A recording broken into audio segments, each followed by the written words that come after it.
Bismillahirrahmanirrahim. Assalamualaikum warahmatullahi wabarakatuh. Bismillahirrahmanirrahim. Bersyukur kepada Allah dengan mengucapkan Alhamdulillahirabbil alamin. Bersolawat kepada Rasulullah dengan mengucapkan Allahumma salli ala Sayyidina Muhammad wa ala ali Sayyidina Muhammad. Alhamdulillahirabbil alamin. Kita masih dipertemukan kembali oleh Allah Subhanahu wa taala di dalam sosial media, dan media merupakan wadah bagi kita untuk kita bisa menjalin tali silaturahim, membangun ukhuwah Islamiyah yang semakin kuat kokoh ke depannya. Semoga hidup kita selalu diberkahi oleh Allah Subhanahu wa taala di dunia dan juga di akhirat. Amin ya rabbal alamin. Para sahabat-sahabat saya yang saya hormati, yang saya juga ta'zimi, pada kesempatan kali ini topik yang akan saya bahas yaitu sebagian dari Asmaul Husna yang judulnya adalah Al-Muqaddim. Jadi pembahasan kita pada kesempatan kali ini topiknya adalah Al-Muqaddim.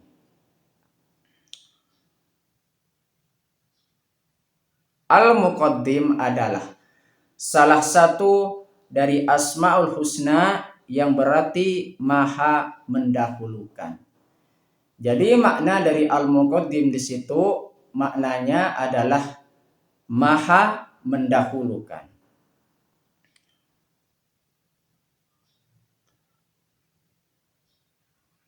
Allah Subhanahu wa taala adalah zat yang mendahulukan segala sesuatu sesuai dengan kehendaknya dan kebijaksanaannya.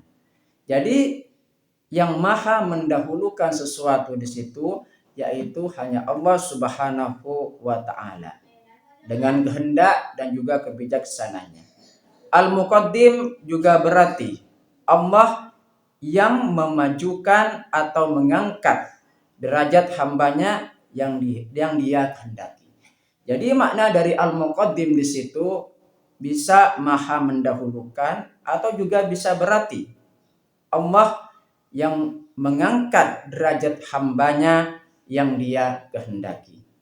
Penjelasan mengenai tentang Al-Muqaddim lebih lanjut lagi saya akan jelaskan di sini. Makna Al-Muqaddim yang pertama di situ maha mendahulukan. Allah Subhanahu wa taala mendahulukan segala sesuatu termasuk penciptaan, peringatan dan kehendaknya. Itu makna yang pertama. Sedangkan makna Al-Muqaddim yang kedua, pencipta yang mendahului. Allah ada sebelum segala sesuatu ada, termasuk waktu dan juga makhluk. Jadi yang pertama kali ada di situ yaitu Allah Subhanahu wa taala. Kemudian Allah Subhanahu wa taala di situ menciptakan makhluknya dengan berbagai macam jenis makhluk. Di antaranya di situ manusia, ada tumbuh-tumbuhan, ada juga hewan dan juga banyak lagi makhluk-makhluk yang lain yang ada di alam semesta ini, yang ada di dunia ini. Kemudian nanti kita akan menghadap kepada Allah Subhanahu wa taala pada hari akhirat, yaitu kita akan dihisab amal perbuatan kita. Ya. Itu makna Al-Muqaddim yang kedua, pencipta yang mendahului. Makna Al-Muqaddim yang ketiga di situ, pemberi peringatan.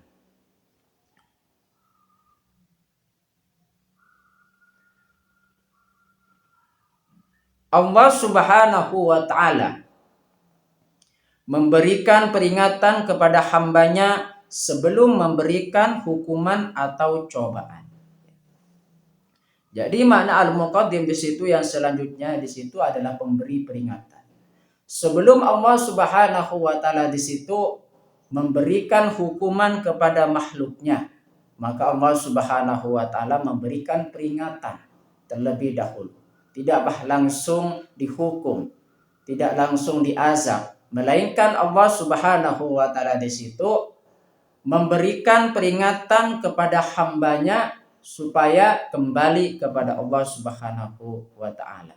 Oleh sebab itu, maka Allah Subhanahu wa taala di situ pemberi peringatan kepada makhluknya, kepada hambanya. Makna al-muqaddim yang selanjutnya di situ pemberi rizki. Allah Subhanahu wa taala mendahulukan rizki kepada siapa yang Dia kehendaki, baik dalam bentuk kemudahan, pertolongan atau karunia lainnya.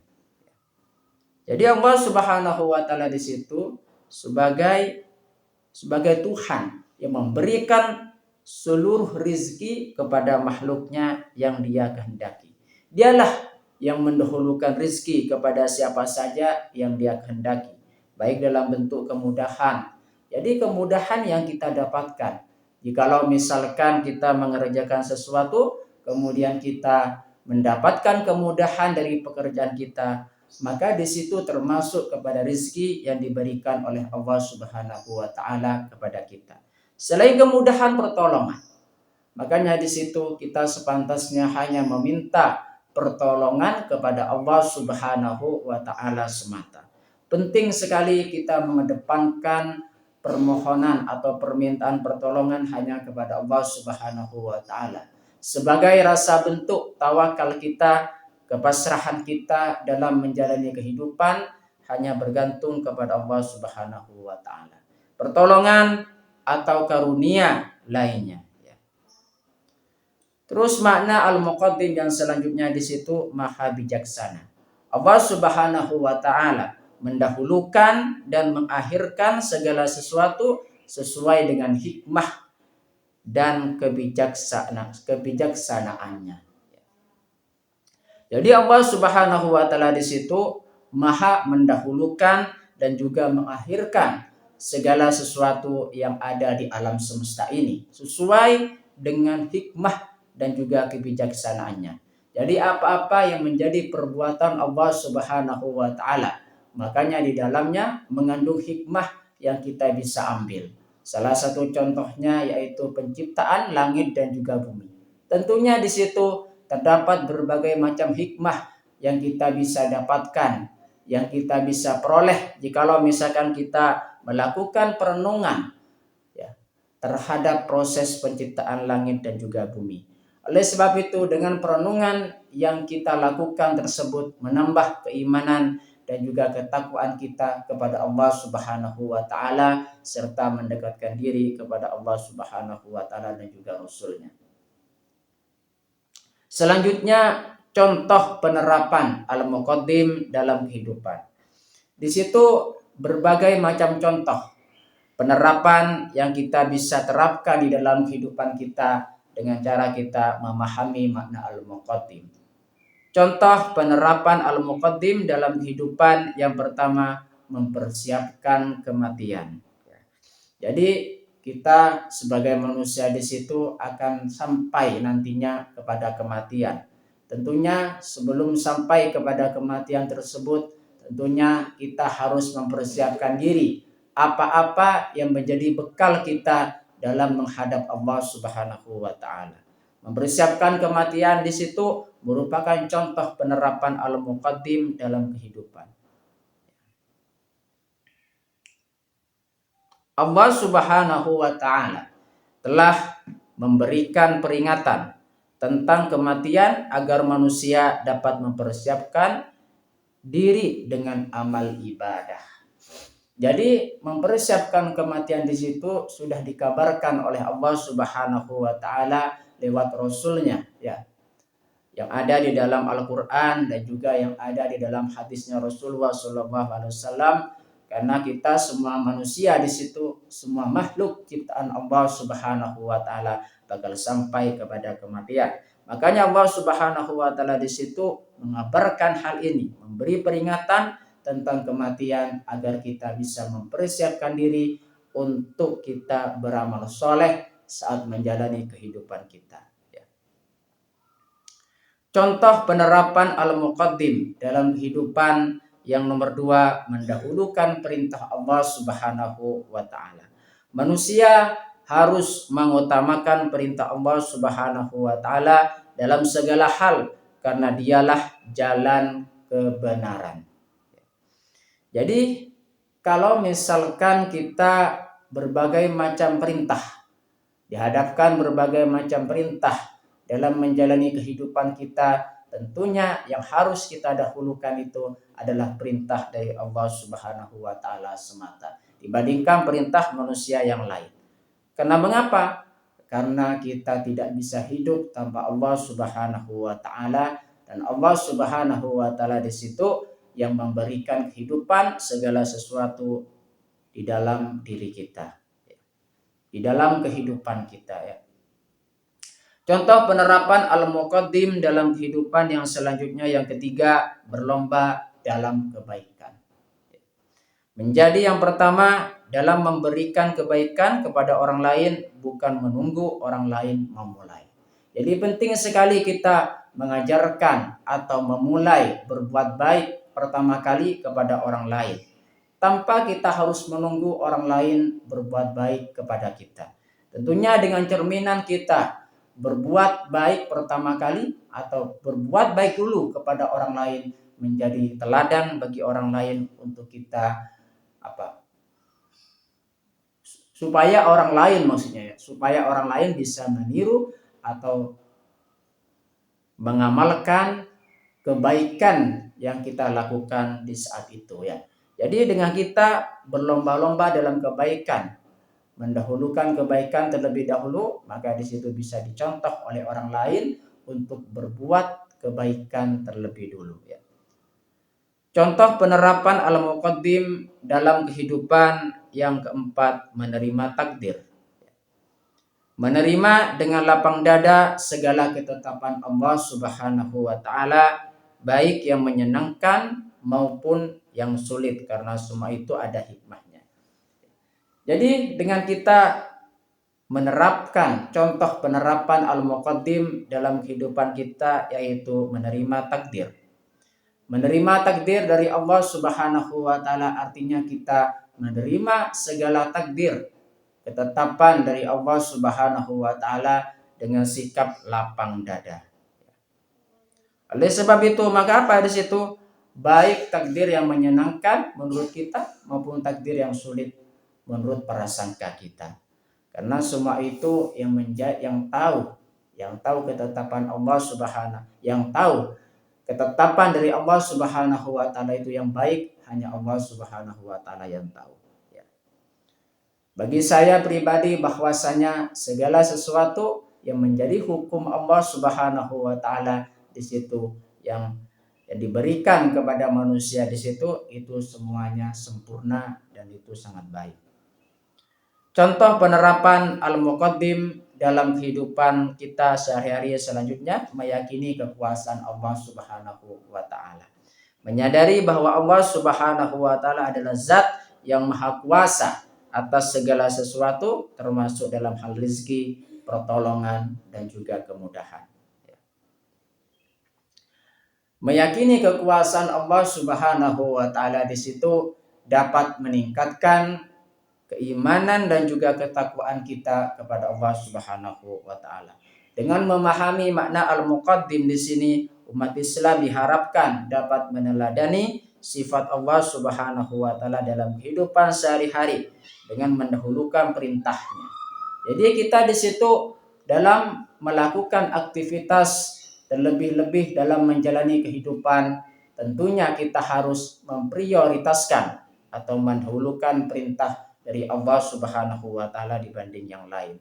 Berlomba-lomba dalam kebaikan, artinya karena fastabiqul khairat, berlomba-lomba dalam kebaikan di situ merupakan perintah dari Allah Subhanahu wa taala, maka di situ kita sudah membuktikan atau mencontohkan bahwasanya kita sudah mendahulukan perintah Allah Subhanahu wa taala dan menerima segala ketetapannya dengan lapang dada.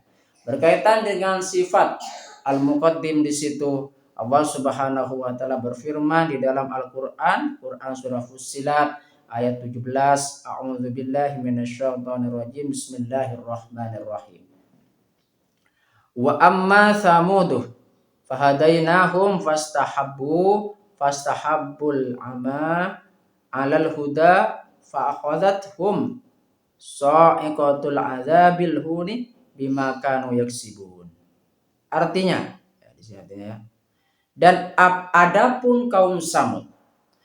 adapun kaum Samud mereka telah kami beri petunjuk, tetapi mereka lebih menyukai kebutaan, kesesatan daripada petunjuk itu. Maka mereka disambar petir sebagai azab yang menghinakan disebabkan apa yang telah mereka kerjakan. Kalau misalkan kita membaca lagi tentang ayat ini, bahwasanya ini menjelaskan tentang kaum Samud yang diazab oleh Allah Subhanahu wa taala. Padahal mereka sudah diberikan petunjuk oleh Allah Subhanahu wa taala supaya kembali kepada Allah Subhanahu wa taala, supaya kembali kepada jalan untuk menuju kepada Allah Subhanahu wa taala. Tetapi mereka tidak mau ikut dan juga ingkar terhadap perintah Allah Subhanahu wa taala. Makanya di situ maka mereka disambar petir sebagai azab yang menghinakan disebabkan apa yang telah mereka kerjakan. Terima kasih, semoga ini bisa bermanfaat buat kita semua dan menjadi perantara kita semakin dekat kepada Allah Subhanahu wa taala dan juga Rasulnya. Amin ya rabbal alamin.